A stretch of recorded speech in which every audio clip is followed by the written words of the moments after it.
بسم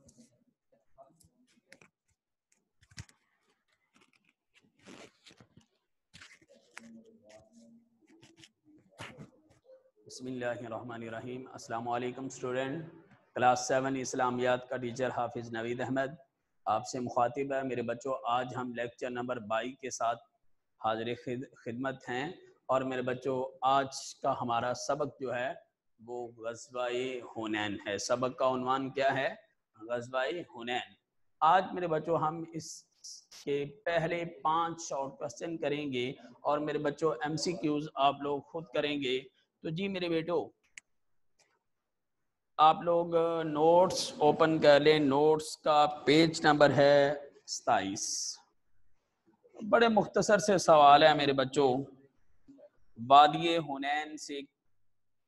حنین مکہ مکرمہ سے کتنی دور ہے؟ جی میرے بچوں، وادی حنین مکہ مکرمہ سے تقریباً 40 کلومیٹر کے فاصلے پر واقع ہے۔ مشکل ہے، ایم سی کیوز میں بھی یہ گزرا ہوا ہے۔ اوتاس کی وادی کہاں ہے؟ اوتاس کی وادی حنین کے قریب ہے۔ اتنا مختصر سا سوال آپ ایک مرتبہ دیکھیں گے تو میرے بچوں یہ سوال آپ کو یاد ہو جائیں گے۔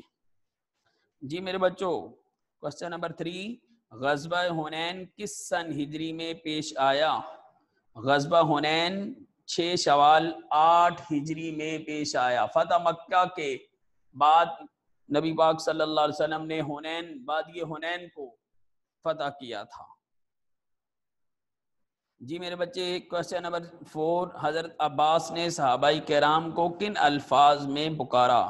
حضرت عباس رضی اللہ تعالی عنہ نے آواز دی، بیت رضوان والو کہاں ہو؟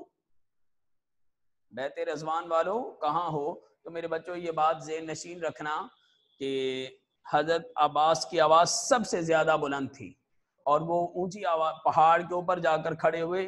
ان کی آواز 3 کلومیٹر کے فاصلے تک جاتی تھی۔ پہاڑ کے اوپر کھڑے ہو کر انہوں نے بیت رضوان والے صحابہ کو بلایا اور کہا، محمد عربی صلی اللہ علیہ وسلم کے صحابہ تم کدھر ہو؟ آ جاؤ، واپس آ جاؤ، رسول خدا کے گرد جمع ہو جاؤ تاکہ ہم دشمن کا ڈٹ کر مقابلہ کر سکیں۔ جی کوسچن نمبر 5، غزوہ حنین میں بنو ثقیف کے کتنے آدمی مارے گئے؟ غزوہ حنین میں بنو ثقیف کے 70 آدمی مارے گئے۔ جی بچے ایک کوسچن اور کر لیتے ہیں، کوسچن نمبر 6۔ کوسچن نمبر میرے بچوں 6، اسلامی لشکر کس وقت وادی حنین پہنچا؟ اسلامی لشکر وادی حنین میں رات کے وقت پہنچا۔